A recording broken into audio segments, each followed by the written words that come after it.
"I'd like to make a toast," Josh announced, raising his glass as everyone at his housewarming party turned to look at him. His eyes gleamed with excitement, an expression I'd seen countless times when he was about to steal the spotlight. "To new beginnings, new homes, and—" He paused dramatically. "To Grandpa's memory." A respectful silence fell over the room. Our grandfather had passed away just 4 days ago, and the wound was still fresh for all of us. I raised my glass along with everyone else, quietly honoring the man who had meant so much to me. "Speaking of Grandpa," Josh continued, setting his drink down on the coffee table, "I have an announcement to make." I watched as he reached into his pocket and pulled out an envelope, slightly worn at the edges. My heart skipped a beat. There was something about the way he glanced at me that made me uneasy. "Before he died, Grandpa gave me this letter," Josh said, his voice carrying across the living room of his new Denver home. "He wanted me to have his vacation home by the lake, the place we all loved as kids." The room erupted in surprised murmurs and congratulations. My parents beamed with pride, while Josh's girlfriend Teresa clapped excitedly. My cousin Jenna shot me a confused look from across the room. She knew how close Grandpa and I had been. I sat stunned, unable to process what I was hearing. The lakeside cabin was Grandpa's most cherished possession. It was also the place where I had spent nearly every weekend for the past 3 years, helping him maintain the property, listening to his stories, and simply enjoying his company. Josh, on the other hand, had visited maybe twice in the last 5 years, always complaining about the lack of Wi-Fi and nothing to do. But more importantly, Grandpa had given me a small wooden box 3 weeks ago, making me promise not to open it until the time was right. Inside was a notarized deed transferring ownership of the vacation home to me. He had already given me the property. It wasn't even part of his estate. As Josh unfolded the letter and began to read what were supposedly Grandpa's wishes, I studied his face. Was he lying? Did he know about the deed? Had Grandpa somehow changed his mind without telling me? "That's great. Good for you, Josh," I managed to say with a forced smile, though my mind was racing. I needed to get home and check the documents in that wooden box right away. I quietly excused myself, saying I needed to use the bathroom, and slipped away from the celebration. As I closed the bathroom door behind me, I leaned against it and took a deep breath. The letter Josh had shown everyone didn't make sense. Grandpa's handwriting had become increasingly shaky in his final months due to arthritis, but the signature I glimpsed looked suspiciously smooth and confident. My phone buzzed with a text from Jenna. "You okay?" That was weird. Josh never even cared about the cabin. I texted Jenna back, "Need to check something at home. Can you cover for me? Say I got called into work?" Within minutes, she had made my excuses to the family, and I slipped out the back door while everyone was still fawning over Josh's inheritance. The drive to my apartment felt surreal. Streetlights blurred as memories of Grandpa flooded my mind, teaching me to fish off the dock, pointing out constellations in the clear mountain sky, laughing at my terrible attempts to skip stones across the lake. The vacation home wasn't just property. It was where our most precious memories lived. It was our special place, where Grandpa had taught me about resilience, patience, and finding joy in simple things. Josh had never shown any interest in those lessons or the cabin itself. His announcement felt like a violation of something sacred. As soon as I got home, I went straight to my closet and retrieved the wooden box Grandpa had given me. It was his old cigar box, worn smooth with age, the cedar still fragrant when opened. "Don't open this until you need to know the truth," he'd told me, his eyes crinkling with that familiar wisdom that suggested he knew more than he was saying. My hands trembled as I lifted the lid. Inside lay several neatly folded documents, a sealed envelope with my name written on it, and a small brass key I recognized immediately. It opened the antique roll-top desk in Grandpa's study at the cabin. I unfolded the top document and gasped. It was exactly as I remembered, a notarized deed transferring ownership of the vacation home to me, dated 6 months ago. Alongside it was a letter in Grandpa's unmistakably shaky handwriting. "My dearest Jules," it began, By the time you read this, I'll likely be gone. I've decided to give you the cabin while I'm still alive to avoid any complications. You're the only one who truly loved this place as much as I did. Your brother never showed interest except when he needed a place to host parties when I wasn't around. Tears blurred my vision as I continued reading. I know your brother might contest this, which is why I've had everything properly notarized and filed. There's a copy with my lawyer, Harold Thompson. The cabin is legally yours already. This isn't part of my will or estate. I trust you to honor the spirit of our special place. I sat back, stunned. Josh had lied. He'd fabricated a letter, knowing full well Grandpa had already given the property to me. The audacity was breathtaking, even for him. My phone buzzed with messages from my parents, asking where I'd gone. Josh had texted too. Nice disappearing act. Don't worry, you can still visit the cabin if you ask nicely. That's when I knew what I had to do. I wouldn't confront him via text or phone. No, this called for something more direct. I gathered the documents, tucked them back into the box, and checked the time. The party would still be going for a couple more hours. I wiped my tears, took a deep breath, and headed back to my car. It was time for the truth to come out. The drive back to Josh's house gave me time to think. I wasn't going to cause a scene. That wasn't my style, and certainly not what Grandpa would have wanted. He'd always told me, "When you have truth on your side, Jules, you don't need to shout it from the rooftops. The quiet truth hits harder than any loud lie." I parked a block away from Josh's house, the wooden box secure on the passenger seat beside me. For a moment, I just sat there, gathering my courage. I thought about all the weekends I'd spent with Grandpa at the cabin while Josh was too busy to visit.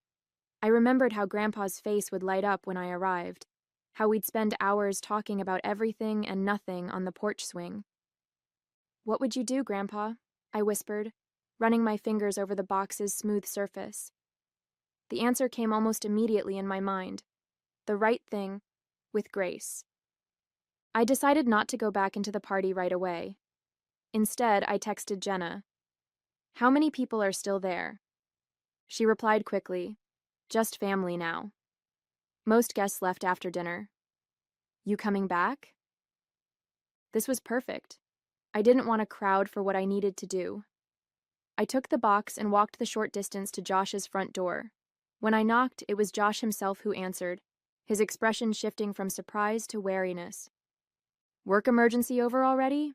he asked, his tone suggesting he didn't believe there had been one in the first place. "We need to talk, Josh," I said calmly, stepping past him into the house. Everyone looked up as I entered the living room. My father was examining what must have been Josh's letter more closely, while my mother was already discussing renovation plans for the cabin with Teresa. Jenna sat quietly in the corner, watching the scene with obvious discomfort. "Jules is back," my mother announced unnecessarily. "We were just discussing Josh's wonderful news about the cabin." "Actually," I said, setting the wooden box down on the coffee table, "that's what I wanted to talk about." Josh's eyes locked onto the box, recognition flickering across his face. "What's that?" he asked, though I could tell from his expression that he had a good idea. "Something Grandpa gave me 3 weeks ago," I explained, keeping my voice level. "He asked me not to open it until the time was right." I looked directly at Josh. "I think that time is now." Before Josh could protest, my father leaned forward with interest. "What is it, Jules?"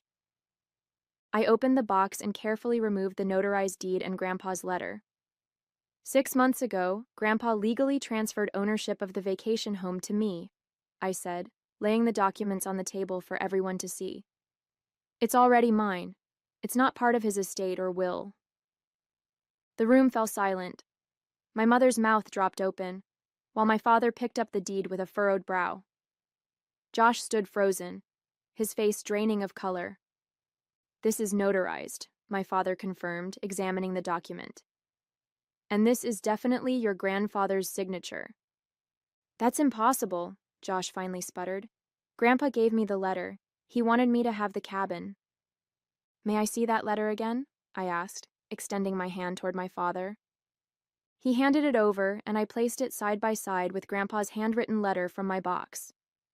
The difference was stark and obvious.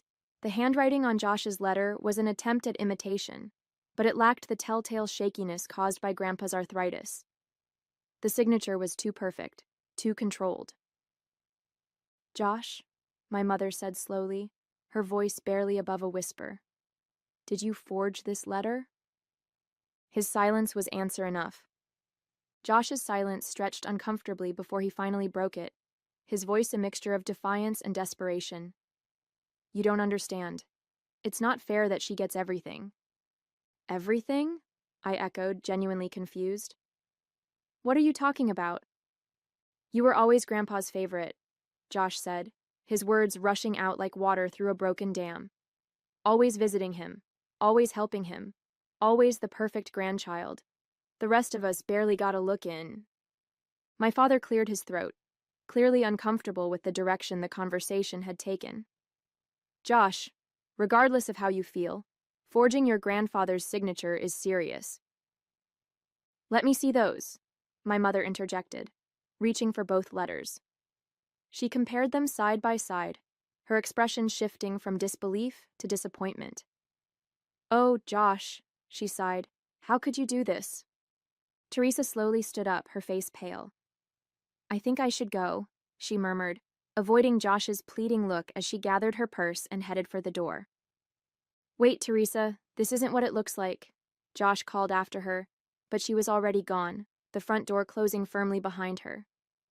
The room fell silent again. Jenna caught my eye and gave me a small, supportive nod. She had always seen through Josh's antics, even when our parents couldn't. "I don't understand," my father said finally, turning to Josh. "Why would you announce something like this without even checking if it was true? The will reading isn't until next week." Josh's face flushed with anger and embarrassment. "I found out about the deed," he admitted. "I was at Grandpa's lawyer's office last week, asking about the estate, and Thompson mentioned that the cabin wasn't part of it because it had already been taken care of. He wouldn't tell me more because of client confidentiality, but I knew what it meant. I thought if I announced it first, maybe—" "Maybe what?" my mother pressed. "Maybe Jules would just let you have it?" "Maybe everyone would believe me instead of her for once," Josh snapped, his voice rising. "Maybe I could have something that mattered to Grandpa, too." His words hung in the air, revealing a jealousy deeper than I had realized. I felt a twinge of sympathy, despite everything. Had he really felt that excluded from Grandpa's life? "Josh," I said quietly, "Grandpa invited you to the cabin countless times. You always said you were too busy." "Because I felt like an intruder," he shot back. By the time I realized what I was missing, it was too late. You two had your special bond, your inside jokes, your traditions. There was no room for me. My father shook his head, disappointment evident in his expression. "That doesn't justify lying to the entire family, son."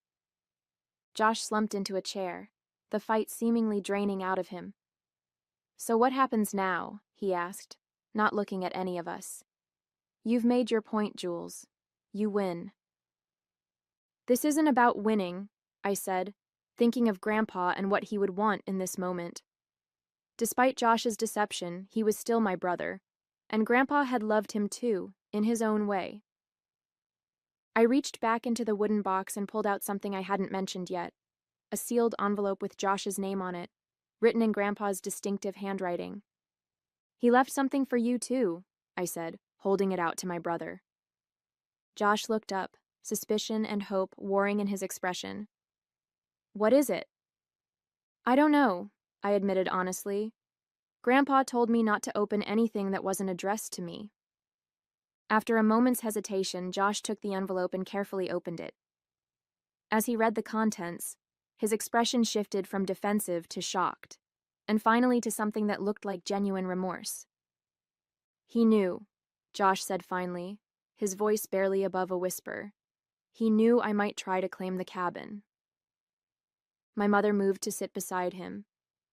What does it say, honey? Josh hesitated, then handed her the letter. Read it, he said. Everyone should hear it. My mother adjusted her reading glasses and began. Dear Josh, if you're reading this, then Jules has opened my cedar box, which means one of two things. Either I'm gone, or something has happened that made her feel it was necessary to reveal its contents. I've known you since the day you were born, and I know your heart. You've always wanted recognition and validation, things I perhaps failed to give you in the way you needed. But I also know when you feel overlooked, you sometimes make impulsive decisions that hurt others and ultimately yourself. The cabin has been transferred to Jules. This was a decision I made with great thought and love. Not because I didn't care for you, but because Jules connected with the place in a way you never did. She understood what made it special to me, and I trust her to preserve that spirit. What you need isn't a property, Josh. It's a purpose. I've enclosed a check for $25,000. Use it to start something meaningful. Find what makes your heart come alive the way the cabin does for Jules. Maybe it's that business idea you mentioned last Christmas, or perhaps something else entirely. I hope someday you'll understand that this isn't about favorites or fairness. It's about recognizing different paths for different hearts. Jules will keep the door open for you at the cabin, I have no doubt, but your future lies in building something of your own. With love and hope, Grandpa. When my mother finished reading, there wasn't a dry eye in the room. Josh sat with his head bowed, the check clutched in his trembling hand. He saw right through me, he murmured, even from the grave. My father moved to place a comforting hand on Josh's shoulder. Your grandfather was a perceptive man. Josh looked up at me, really looked at me, perhaps for the first time in years. I'm sorry, Jules, I had no right to try and take what was already yours. The words seemed to cost him, but they also sounded sincere. I nodded, not quite ready to offer forgiveness, but acknowledging his apology. There's something else in the box, I said, reaching for it again. I pulled out a small photo album and opened it to reveal pictures spanning years. Josh and me as children at the cabin, building sandcastles by the lake, roasting marshmallows with Grandpa at the fire pit. He kept this in his desk at the cabin, I explained, turning pages to show more recent photos. He never stopped hoping you'd come around, Josh. My brother stared at the photos, emotion washing over his face. I really messed up, didn't I? Yes, I agreed, not sugarcoating it. But Grandpa obviously thought you could do better. The room fell silent again, but it was a different kind of silence, contemplative rather than tense, sad rather than angry. The evening had taken a turn none of us had expected, laying bare years of complicated feelings and unspoken resentments. Jenna, who had been watching silently, finally spoke up. So, what happens now? It was the question hanging in the air for all of us. What do you do after a moment of painful truth? How do you move forward from betrayal and revelation? I closed the wooden box, feeling the weight of responsibility Grandpa had placed on me, not just for the cabin, but perhaps for healing our family too. Now, I said quietly, we tried to honor what Grandpa wanted for both of us. The gathering broke up soon after. My parents left with concerned glances back at Josh, clearly torn between disappointment in his actions and worry for his well-being. Jenna gave me a quick hug before heading out, whispering, "Call me tomorrow." And then it was just Josh and me in his new house, the celebratory atmosphere completely evaporated. Josh moved around his kitchen mechanically, making coffee neither of us really wanted. The silence between us felt heavy with all the years of competition and misunderstanding. I didn't plan it, he said finally, setting a mug in front of me. The forgery, I mean. When I found out about the deed, I was angry, hurt. I made the letter that same night, not really thinking I'd use it. Then why did you? I asked, wrapping my hands around the warm mug. Josh stared into his coffee as if it might hold answers. When everyone was here tonight celebrating my new house, I wanted more, something bigger to announce. It just came out. He looked up, his expression vulnerable in a way I rarely saw. I've always been jealous of what you had with Grandpa. You could have had it too, I pointed out, not unkindly. He wanted that. I know that now, Josh admitted. But I was too proud, too stubborn to see it then. He hesitated, then asked, "What are you going to do with the cabin?" It was the question I'd been asking myself since Grandpa had given me the deed 6 months ago. Keep it as it is, mostly. It needs some repairs, but I don't want to change its character.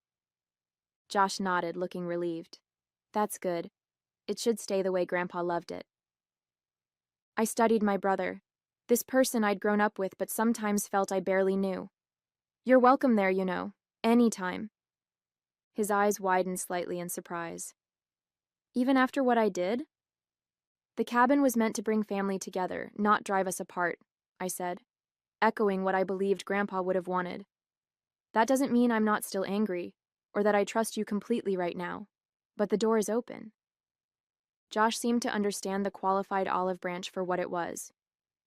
Thank you. We sat in silence for a few more minutes, sipping coffee that had already gone cold. The night had been exhausting, emotionally and physically, and there was still much to process. I should go, I said finally, standing up. It's been a long night.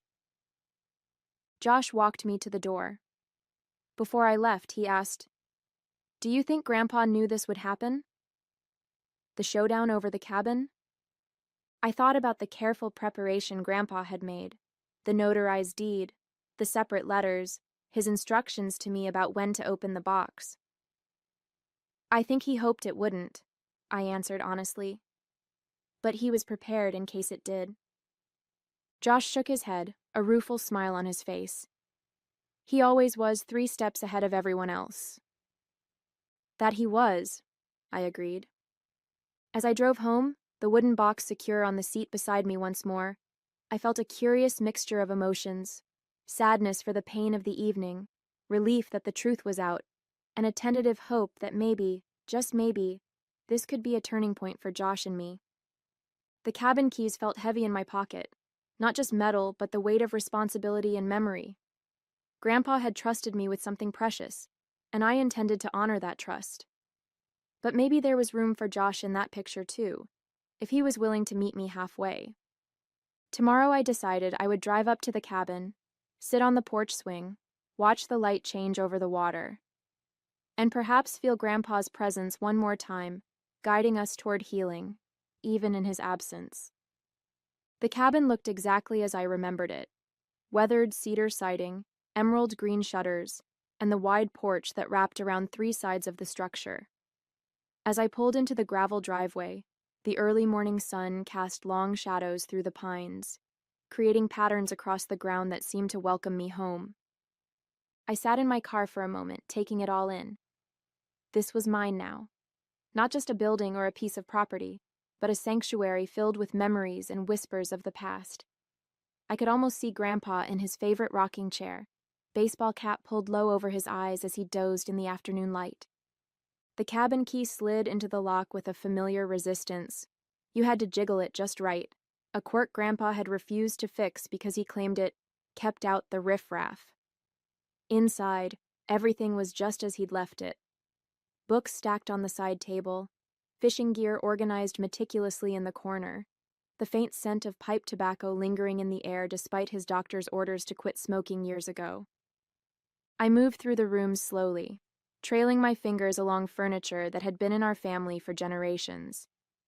The stillness was peaceful rather than oppressive, as if the cabin itself was holding its breath, waiting to see what would happen next. My phone buzzed in my pocket, a text from Jenna. "How's the cabin?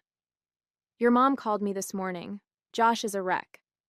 I typed back, "Cabin's perfect. Not sure how to feel about Josh yet." Another message followed quickly. "He's been calling everyone trying to explain himself. Your parents are still pretty upset." I wasn't surprised. The fallout from last night's revelations would take time to settle. Trust, once broken, couldn't be mended overnight.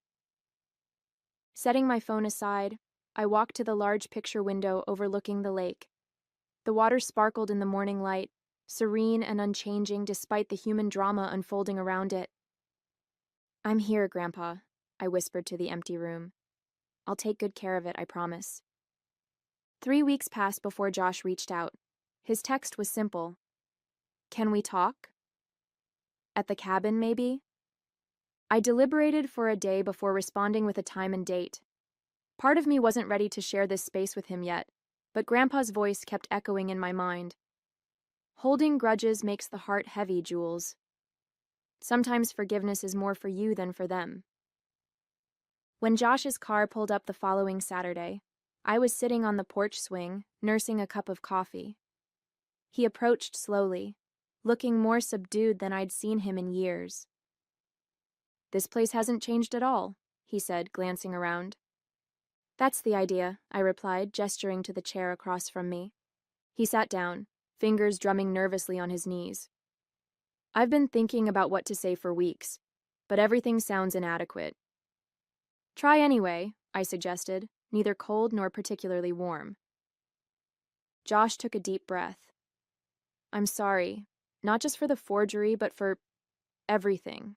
For being jealous of your relationship with Grandpa, for resenting you when I should have been looking at my own choices." I studied his face, trying to gauge the sincerity behind his words. The Josh I knew was a master of telling people what they wanted to hear when it served his purposes. "Why did you do it?" I asked. "The truth, Josh." He looked out at the lake, quiet for a long moment. "I thought if I had the cabin, it would somehow make up for all the time I didn't spend here. Like I could buy back those moments I missed." His voice cracked slightly. "Stupid, right?" There was a vulnerability in his admission that felt genuine. Not an excuse, just a sad acknowledgement of a faulty thought process. "I used the money," he said suddenly.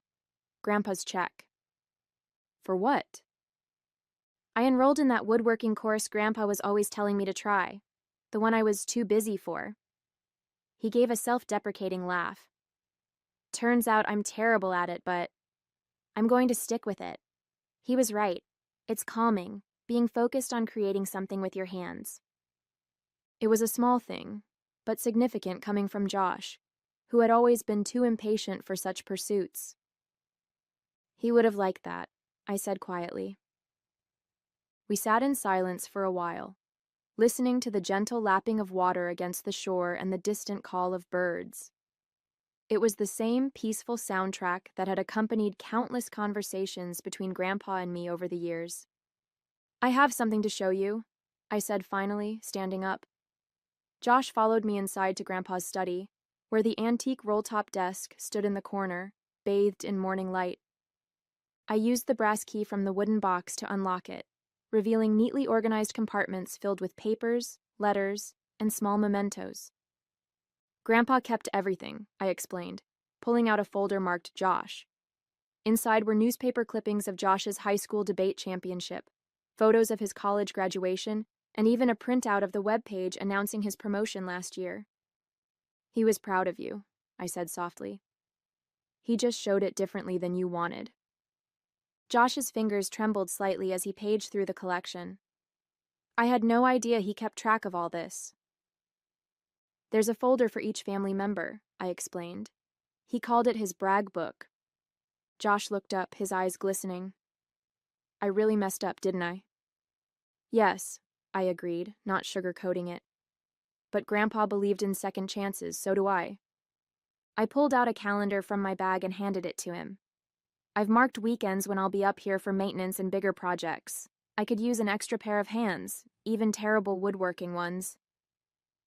A smile tugged at his lips. "Really?" "The cabin was meant to bring family together, not drive us apart," I said. "That's what Grandpa wanted." Later that afternoon, we sat on the end of the dock, feet dangling in the cool water. Josh pitched ideas for renovating the boathouse while I sketched possibilities in a notebook. "You know," Josh said, looking out across the water, "I think Grandpa knew exactly what he was doing, giving you this place." "What do you mean?" "You didn't just inherit a cabin," he said thoughtfully. "You inherited his role, keeping the family connected to what matters." As the sun began its descent behind the mountains, casting golden reflections across the lake, I realized Grandpa had given me more than property. He'd given me the chance to heal old wounds and forge new connections, starting with the brother I'd almost lost to resentment and pride.